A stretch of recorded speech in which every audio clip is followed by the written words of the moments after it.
everybody, it's Christy back with another video and another installment of the Dot Card Project. And this month you guys voted for Derwent Inktense products. So we are going to talk about Derwent Inktense today.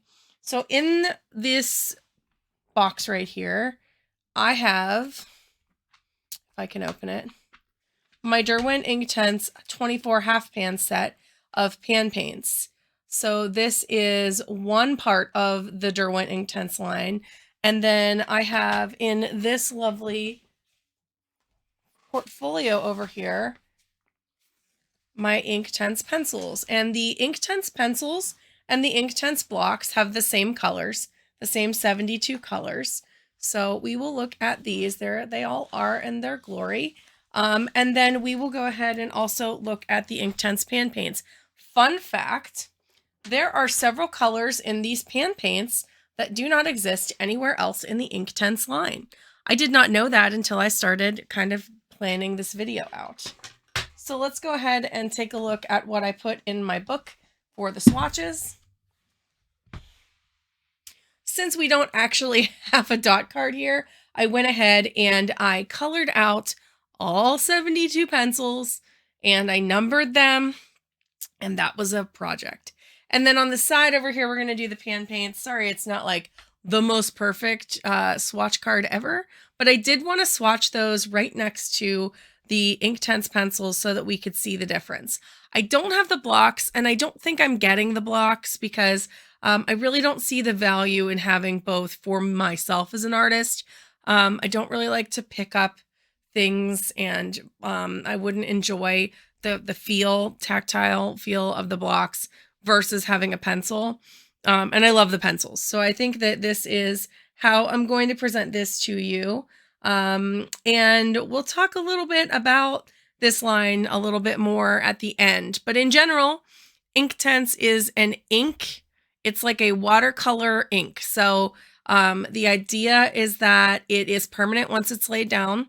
So you can layer over it and not have to worry about lifting it. But the colors are super vibrant. I have seen people go ahead and lay down the color and then use alcohol to color it out to keep the vibrancy of the color and not water it down at all, which was a really cool trick. I'm going to use water here just because I want to see how it performs in a typical swatch like a watercolor. And as far as, I do not believe there is light fast information for these, but I will double check that and get back to you at the end of the video. But as with all of these, we're just going to go ahead and we are going to swatch. I'm going to go ahead and put on some music, and you can enjoy watching me paint these swatches and paint the 24 half pan swatches that are right here. Sorry, they're out of frame. There they are. And we will compare everything at the end, talk about the couple of half pans that are totally different than everything else. And we'll see you on the flip side.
All right, so here is everything all swatched out. So, some interesting things that came out of this swatching. I did not realize how many of the colors in the pan paints do not exist in the pencils or the blocks. So, that was interesting to learn. These are all the colors, and we're going to compare the ones that match. But I do want to talk about that a little bit. So, we have a color here called Mango. It does not have a matching color in the pencils. It's very close to 230, but it's not the same. We have a color here called, I think it's burnt orange, and it's not a pencil. It's similar, or bright, it's probably bright orange, not burnt orange. And then it is very similar to the tangerine, but it is not exactly the same. Here, I have the half pans right here. I'm going to get them out so that I can actually read off of this swatch card here to show you what is similar or different or not there at all. So, bright orange. Yes, so bright orange is not a color that exists in this set here. And then we also have mid ultramarine, which isn't a pencil color at all. We have ultramarine as a pencil color. I think 820 is ultramarine. But it is not here at all. Then we have turquoise. Turquoise is not a color. It's very similar to 1210 and 1220. Like very similar, I think even leaning towards 1220, but it's not there. We have a color called racing green, which is not a color that exists here. 1320 is here and here. Racing green is similar to that, but not the same. It's a much darker, deeper green, and we don't have anything in the neutrals that even resembles that. So that's kind of cool. Then you have this color they're calling kiwi here that is almost identical to what the pencils call apple green. 1400, they're very similar, but they're named differently, which is just odd to me. Then we have burnt yellow ochre, which isn't a color in the pencils either. We have natural brown, which is very similar to this 2010 color here.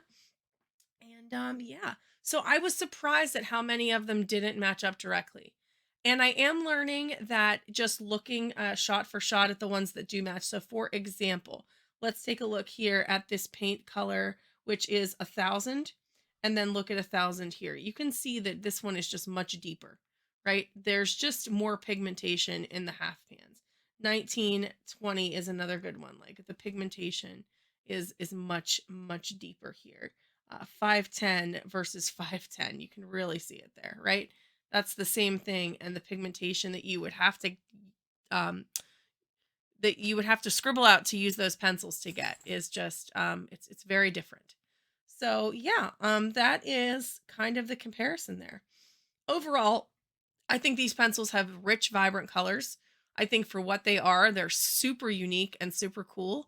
I think that you get such a beautiful variety. And if you go on the Derwent website, I will actually link below this list so that you can see in both the pencils and the blocks what is included in each set of 72, 36. I think there's a set of 48, the 24 set, the 12 set. So I will link that below so that you can kind of see what's out there. I don't know as far as wetting down purposes how different the blocks and the half pants are, and that makes me tempted to buy the blocks, but like I don't think I need the blocks. But maybe I'll buy a set of 12 of them just to play and see how different they are from the half pans. Or maybe in the comments below, somebody that has some blocks can tell me how they are. I did have blocks at one point. I got 6 in a scrawler box like a lifetime ago. I don't know where they are. They're gone. I think I might have gotten rid of them or sold them or something. I don't know where they are. I don't remember them being very easy to pull paint off of.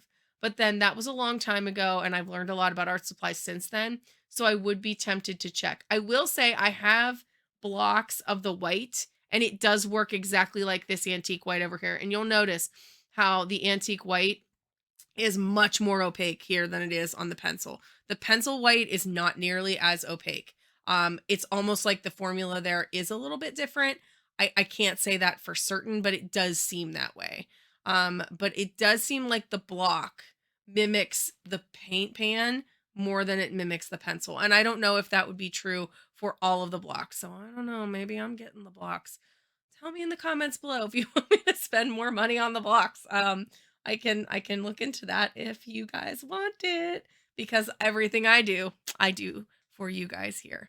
But do you guys have these? I think they are such a fun art supply, and they are, other than my Albrecht Dürer pencils that I just bought, the watercolor pencils.